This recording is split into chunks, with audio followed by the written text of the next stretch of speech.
ಕೊಟ್ರಿ ನನ್ನ ತಂಗಿಯ ಬಾಳು ಬಂಗಾರವಾಗುತ್ತದೆ. ನಂದೇಶ್ ಕೂಡ ರ್ಯಾಂಕ್ ವಿದ್ಯಾರ್ಥಿ, ಮೇಲಾಗಿ ನೌಕರಿ ಸಲುವಾಗಿ ಮೇಲಿನ ಅಧಿಕಾರಿಗಳಿಗೆ ಶೆಡ್ಡು ಹೊಡೆದು ನಿಂತ ನಿಷ್ಠಾವಂತ. ಈಗ ಯಾವ ನೌಕರಿಯೂ ಬೇಡವೆನ್ನು ಅಣ್ಣನ ಜೊತೆಯಲ್ಲಿ ಅನ್ನ ಬೆಳೆಯುವ ನಂದೇಶನಿಗೆ ನನ್ನ ತಂಗಿಯನ್ನು ಕೊಟ್ರಿ ನನ್ನ ತಂಗಿಯ ಬಾಳು ಚಿನ್ನವಾಗುತ್ತದೆ.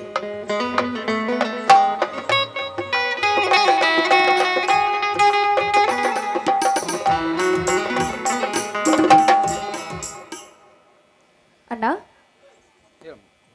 ಅಣ್ಣ, ಇವತ್ತು ರಕ್ಷಾ ಬಂಧನ. ಬಾ ಅಣ್ಣ, ಈ ನಿನ್ನ ತಂಗಿ ತಂದೆಯ ರಾಖಿಯನ್ನು ಕಟ್ಟಿಸಿಕೊಂಡು ಈ ನಿನ್ನ ತಂಗಿಗೆ ಹಾರೈಸು ಬಾ ಅಣ್ಣ. ಆಯ್ತಮ್ಮ, ನಿನ್ನ ಇಷ್ಟದಂತೆ ಆಗಲಿ.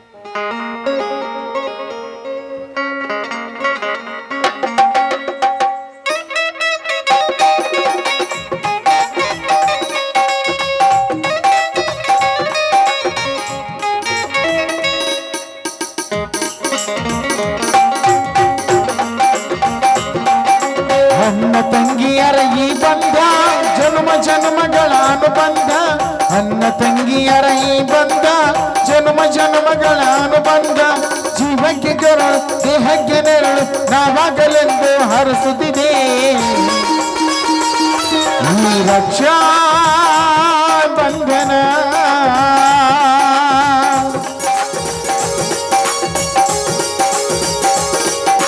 ಅಣ್ಣ ತಂಗಿಯರ ಈ ಬಂಧ ಜನ್ಮ ಜನ್ಮಗಳ ಅನುಬಂಧ. ಅಣ್ಣ ತಂಗಿಯರ ಈ ಬಂಧ ಜನ್ಮ ಜನ್ಮಗಳ ಅನುಬಂಧ.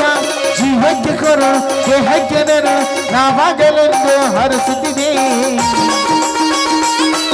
ಈ ರಕ್ಷಾ ಬಂಧನ.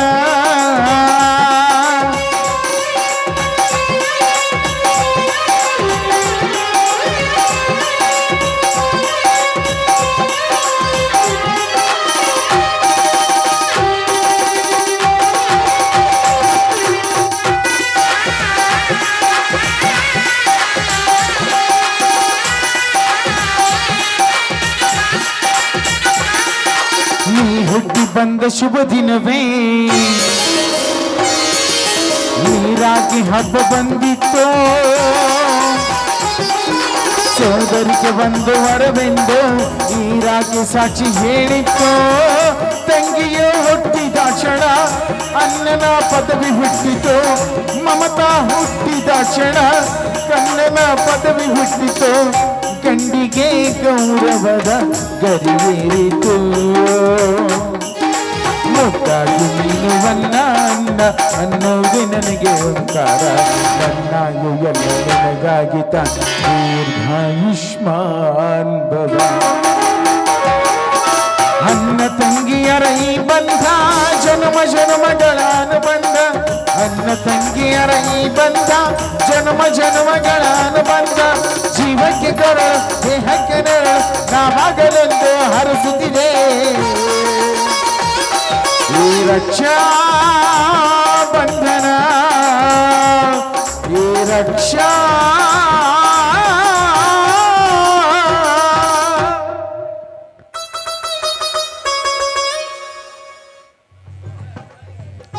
ಅಣ್ಣ, ನಿನ್ನಂತ ಅಣ್ಣನ ಪಡಿಬೇಕಾದ್ರೆ ನಾನೇ ಭಾಗ್ಯವಂತಳು ಅಣ್ಣ. ನಿಲ್ಲು ಅಮೃತ. ಹಾ ಅಮೃತ, ನಂದೇಶನನ್ನು ಮದುವೆಯಾಗುವ ಬಗ್ಗೆ ಏನಮ್ಮ ನಿನ್ನ ಅಭಿಪ್ರಾಯ?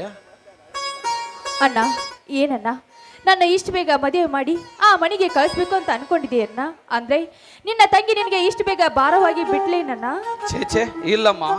ಹೆಣ್ಣಿಗೆ ಈ ಸೃಷ್ಟಿ ಕೊಟ್ಟ ವರ ಅಂದ್ರೆ ಮದುವೆ. ಹಡಿದವರಿಗೆ ಹಾಲಾಗಿ, ಕೊಟ್ಟ ಮನೆಗೆ ಹೊನ್ನು ಕಳಸವಾಗಿ, ಈ ಸಮಾಜಕ್ಕೆ ಮುತ್ತೈದೆಯಾಗಿ, ಕೊಟ್ಟ ಹುಟ್ಟಿದ ಬೆಳೆಗೆ ಮನೆಗೆ ಹಾಲು ಬೆಲ್ಲವಾಗಿ, ತವರಿನ ಹೆಸರು ತರುವ ನಾರಿ ನೀನಾಗಬೇಕಮ್ಮ.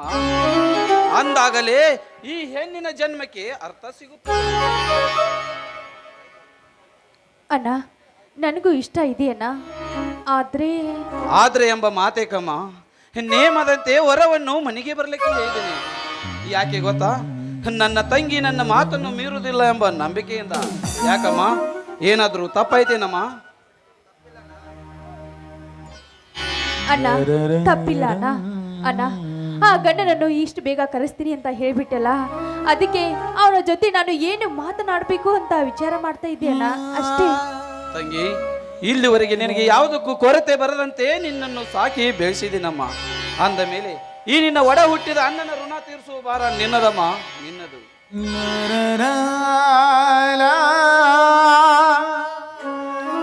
ಅಯ್ಯೋ ದೇವರೇ, ಎಂಥ ಸಂಕಟಕ್ಕೆ ಸಿಲುಕಿಸಿಬಿಟ್ಟೆಪ್ಪ ನನ್ನನ್ನು. ಬೀಸೋ ದೊಣ್ಣೆಯಿಂದ ತಪ್ಪಿಸ್ಕೊಂಡ್ರೆ 100 ವರ್ಷ ಆಯಸ್ಸಂತೆ. ನನ್ನ ಜೀವನದಲ್ಲಿ ಇನ್ನು ಮುಂದೆ ಹೇಗಿದೆಯೋ ಹಾಗೆ ಆಗ್ಲಿ ಅಣ್ಣ, ಆಗ್ಲಿ ಅಣ್ಣ. ನಿನ್ನ ಇಷ್ಟ ಪಂಟದಂತೆ ಆ ಗಂಡು ಮನೆಗೆ ಬರ್ಲಣ್ಣ, ನನ್ಗೆ ಇಷ್ಟ ಐತಿ.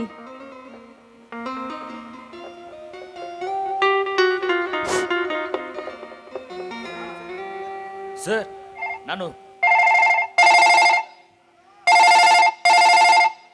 ಹಲೋ, ಹಲೋ ಯಾರು? ಸರ್, ನಾನು ಸ್ಟೇಷನ್ನಿಂದ PC ಮಾತನಾಡ್ತಾ ಇರೋದು. ಸರ್, ನಾವು ಹುಡುಕುತ್ತಿರುವ ಆರೋಪಿ ಭಾರ್ಗವನಿಗೆ ಸಂಬಂಧಪಟ್ಟ ದಾಖಲೆಗಳು ಸಿಕ್ಕಿವೆ ಸರ್. ಬೇಗ ಬನ್ನಿ ಸರ್. ಸರ್, ಹೋ ಹಾಗಾ, ನಾನು ಈಗಲೇ ಬಂದೆ.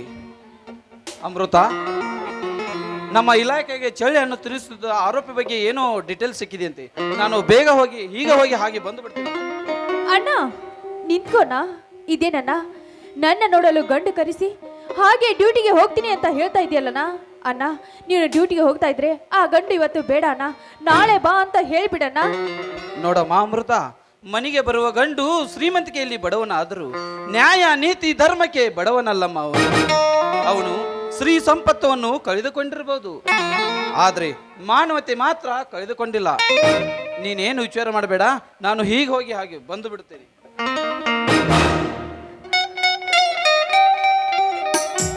ಅಯ್ಯೋ ದೇವ್ರಿ, ಏನಪ್ಪ ಇದು, ಏನಪ್ಪ ನಿನ್ನ ಲೀಲೆ? ನಾನು ಈ ಮದುವೆಗೆ ಬೇಡ ಅಂತಂದರೆ ನನ್ನ ಅಣ್ಣನ ಮನಸ್ಸಿಗೆ ತುಂಬಾ ಬೇಜಾರು ಮಾಡಿಕೊಳ್ತಾನೆ. ಆ ಬ್ರಹ್ಮನಿಗೆ ನಾನು ನಿನ್ನ ಮದುವೆ ಆಗ್ತೀನಿ ಅಂತ ಮಾತು ಕೊಟ್ಬಿಟ್ಟಿದ್ದೇನೆ. ನನ್ನ ಅಣ್ಣನ ಮಾತು ತಪ್ಪಕ್ಕಾಗೋಲ್ತು, ಅವನ ಮಾತು ತಿರಸ್ಕರಿಸ ಆಗೋಲ್ತು. ಅಯ್ಯೋ ದೇವ್ರಿ, ಈಗ ಏನು ಮಾಡಬೇಕು ಅಂತ ನನಗೆ ಒಂದು ತೋಚ್ತಾ ಇಲ್ಲ.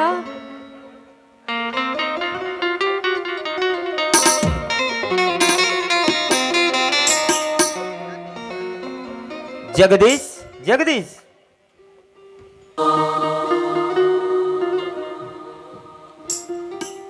ಯಾರು? ಓಹೋ, ನೀವಾ? ಈ ದೇಶಕ್ಕೆ ಅನ್ನ ಹಾಕುವ ದನಿ? ಓಹೋ, ದರ್ಪವೇ ನಿಮ್ಮ ಉಸಿರಂತೂ ಕಾಣುತ್ತೆ. ದರ್ಪವೆಂಬುದು ಮಾತನಾಡುತ್ತಿರುವಾಗ ಧರ್ಮವೆಂಬುದು ಸುಮ್ಮನಿರುವುದು ಈ ಜಗದ ನಿಯಮ. ಧರ್ಮವೆಂಬುದು ರೊಚ್ಚಿ ಗೆದ್ದರೆ ದರ್ಪವೆಂಬುದು ಮೂಲೆ ಗುಂಪಾಗಿರುವುದೆಂದು ನೀವು ಕೇಳಿರಬೇಕಲ್ಲ. ಇಂಥ ಸಮಯದಲ್ಲಿ ನನ್ನ ಹೊರಗೆ ಹೋಗೋದೇ ಲೀಸು. ನನಗೆ ತುಂಬಾ ಸಂತೋಷ ಆಗ್ತಾ ಇದೆ. ಇವನು ಬಂದ ಸಮಯ ತುಂಬಾ ಚೆನ್ನಾಗಿದೆ. ನಮ್ಮಣ್ಣ ಬರುವೊಳಗಾಗಿ ಇವಾಗ ಅವಮಾನ ಮಾಡಿ ಕಳಿಸಿದರಾತು. ನಾನು ಆ ಬ್ರಹ್ಮನಿಗೆ ಕೊಟ್ಟ ಮಾತು ಉಳಿತೆ, ನನ್ನ ಅಣ್ಣನಿಗೆ ಕೊಟ್ಟ ಮಾತು ಉಳಿತೆ. ಮಾತಿನಲ್ಲಿ ಮತಿಹೀನ ಮಾತನಾಡುವ ನಿನ್ನಂತ ಹೆಣ್ಣಿನ ಜೊತೆಗೆ ನನಗೇನು ಮಾತು? ನಾನಿನ್ನು ಹೋಗಿ ಬರುತ್ತೇನೆ. ನಿಂತ್ಕೊಳ್ಳಿ. ಇದೇನಿದು? ಮನೆಗೆ ಹೆಣ್ಣು ನೋಡಲು ಬರ್ತೀನಿ ಅಂತ ಹೇಳಿದವರು ಹೀಗೆ ಬಂದವರು ಹಾಗೆ ಹೊರಟು ಹೋಗ್ತಾ ಇದ್ದೀರಲ್ಲ, ಯಾಕೆ? ನೀವು ಹೆಣ್ಣು ನೋಡಲು ಬಂದಿಲ್ವಾ? ಹೌದು, ನಾನು ಹೆಣ್ಣು ನೋಡಲು ಬಂದಿದ್ದೇನೆ, ಆದರೆ ಹೆಮ್ಮಾರಿಯನ್ನಲ್ಲ. ನಿನ್ನಂತ ಮಾತಿನಲ್ಲಿ ಮತ್ತಿಗೆ ಇಡುವ ಹೆಣ್ಣಿನ ಜೊತೆಗೆ ಮಾತನಾಡಲು ನನಗೆ ಇಷ್ಟ ಅಲ್ಲ. ಯಾಕಂದರೆ ಜಗದೀಶ್ ಎಲ್ಲರಿಗೆ ಬೇಕಾಗಿರುವ ಗುಲಾಬಿ ಹೂ ಇದ್ದಾಗೆ, ಆದರೆ ನೀನು ಅದರ ಸುತ್ತ ಸುಳಿಯುವ ಮುಳ್ಳೆಂಬುದು ನನಗೆ ಈಗ ಗೊತ್ತಾಯಿತು. ನೋಡಿ, ನಾನು ನಿಮ್ಮನ್ನು ಮಾತು ಕೇಳಬಹುದೇ? ನನ್ನನ್ನು ಮದುವೆ ಆಗಲು ಬಂದು ಗಂಡು ಏನು ಕೆಲಸ ಮಾಡ್ತಾನೆ ಅಂತ? ಈ ದೇಶದಲ್ಲಿ ಅನ್ಯಾಯ, ಭ್ರಷ್ಟಾಚಾರ ದಿನನಿತ್ಯಕ್ಕೆ ತುಂಬಿ ತುಳುಕುತ್ತಿರುವ ಈ ಸಮಾಜದಲ್ಲಿ ಭೂಮಿ ತಾಯಿಯ ಮಡಿಲಲ್ಲಿ ಶಾಂತವಾಗಿ ದುಡಿಯುವ ನನ್ನನ್ನು ರೈತನೆಂದು ಕರೆಯುತ್ತಾರೆ. ಇನ್ನು ತಿಳಿಸಿ ಹೇಳಬೇಕಾದರೆ ಈ ನಾಡಿಗೆ ಅನ್ನ ಹಾಕುವ ದನಿ ಅಂತ ಕರೆಯುತ್ತಾರೆ. ನೋಡಿ ಮಿಸ್ಟರ್, ಜೀವನ ಪರ್ತ ದುಡಿದು ನಿನ್ನಂತ ಮಾಮೂಲಿ ರೈತನ ಕೈ ಹಿಡಿಯೋ ಹೆಣ್ಣು ನಾನಾಗೋದಿಲ್ಲ. ನಿನ್ನಂತ ರೈತನ ಮದುವೆ ಆಗಿ ಈ ನನ್ನ ಜೀವನದಲ್ಲಿ ಕಷ್ಟಪಡೋದು ನನಗೆ ಇಷ್ಟವಿಲ್ಲ.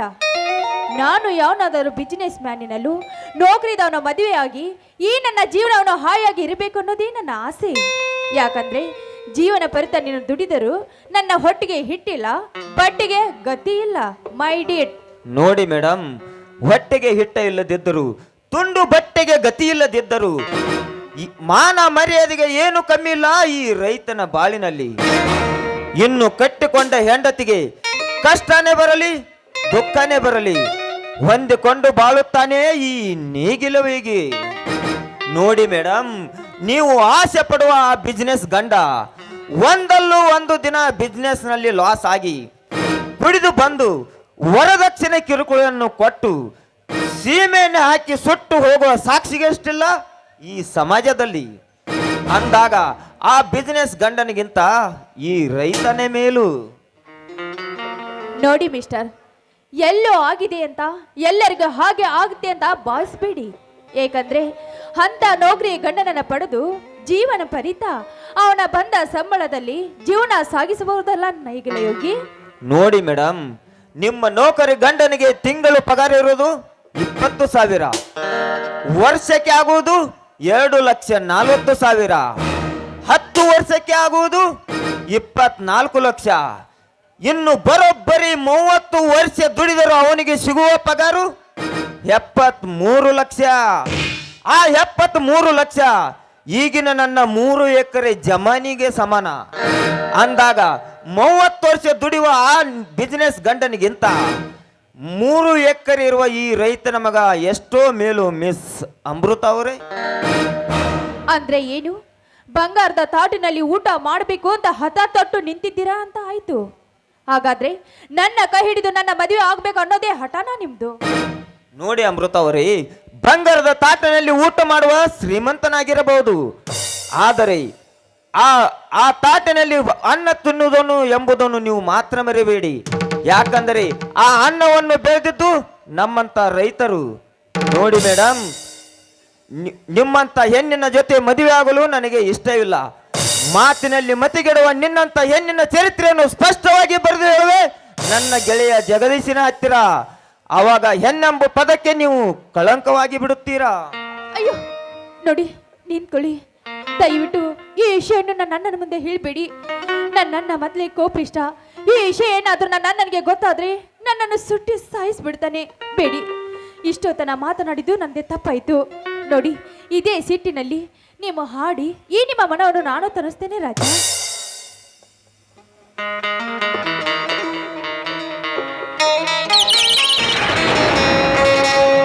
ಹೃದಯ ಮಿಂಚಿದಾಗ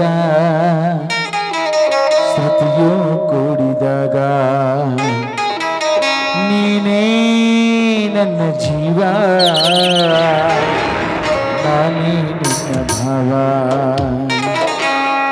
ಹೃದಯ ಮಿಂಚಿದಾಗ ಸತಿಯೋ ಕೂಡಿದಾಗ ನೀನೇ ನನ್ನ ಜೀವ, ನಾನೇ ನಿನ್ನ ಭಾವ. ಅನುರಾಗ ಬಂದಾಗ ಹಾಡಾಗಿಯೇ ನಲಿವಾಗ ಗೆಳತಿ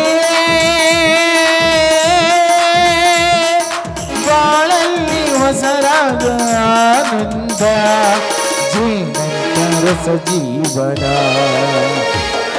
ಹೃದಯ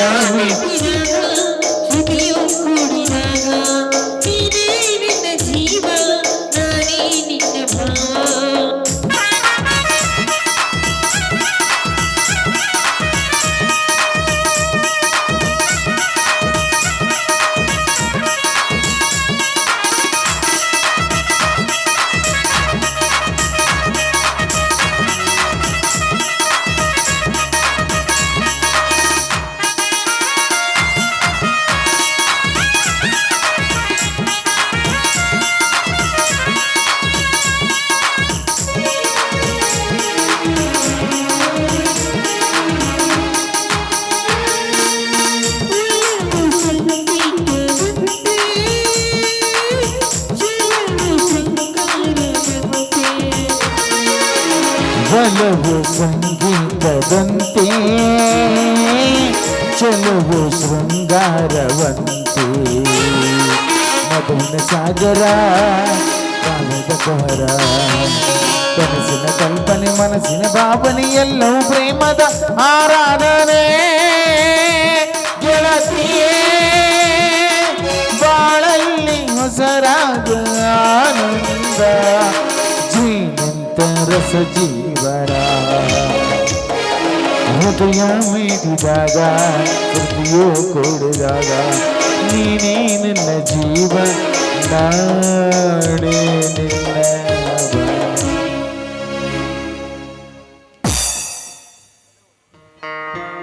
hello Nandesh, how are you? I am fine. ನೀನ್ ಹೇಗಿದ್ದೀಯಾ? ನಂದೇಶ್, ನಿನ್ನ ಅಣ್ಣ ಅತ್ತಿಗೆರ ಆಶೀರ್ವಾದ ಮತ್ತು ನಿನ್ನಂತ ಗೆಳೆಯನ ಪ್ರೀತಿ ನನ್ನ ಮೇಲೆ ಇರುವಾಗ ನನಗೇನು ಬಂದು ಬಹಳ ಹೊತ್ತಾಯ್ತಾ? ಇಲ್ಲ ಜಗದೀಶ್, ಜಸ್ಟ್ ಇವಾಗ ತಾನೇ ಬಂದೆ. ನಂದೇಶ್, ತಾಯಿ ಇಲ್ಲದ ತಬ್ಬಲಿ ಆದ ನನ್ನ ತಂಗಿ ನೀನು ಆಶ್ರಯದಾತನಾಗಬೇಕಂತ ಈ ಸ್ನೇಹಿತನ ಆಶೆ ಕಣೋ. ಜಗದೀಶ್, ಆಕಾಶದಲ್ಲಿ ಹಾರುವ ಗಾಳಪಟ್ಟದಂತಿರುವ ನಿನ್ನ ತಂಗಿಗೆ ಭೂಮಿಯಲ್ಲಿರುವ ನಾನು ಸರಿ ಹೊಂದಲಾರೆ. ನಿನ್ನ ತಂಗಿಗೆ ಒಂದು ಮಾತು ಕೇಳಿ ನೋಡು. ಅಮೃತ, ಅಪ್ಪಟ ಚಿನ್ನದಂತ ನನ್ನ ಗೆಳೆಯನಿಗೆ ಮದುವೆ ಆಗುವ ಬಗ್ಗೆ ಏನಮ್ಮ ನಿನ್ನ ಅಭಿಪ್ರಾಯ? ಅಣ್ಣ ನೋಡಣ್ಣ, ನಾನು ಕಲಿತ ಹೆಣ್ಣು, ಇವನು ಹೊಲದಲ್ಲಿ ಕೆಲಸ ಮಾಡೋ ಮಾಮೂಲಿ ರೈತ. ಅಣ್ಣ, ಇವನನ್ನು ಮದುವೆಯಾಗಿ ನನ್ನ ಜೀವನ ಪಡೆದ ಕಷ್ಟಪಡೋಕೆ ನನಗೆ ಇಷ್ಟ ಇಲ್ಲ ಅಣ್ಣ.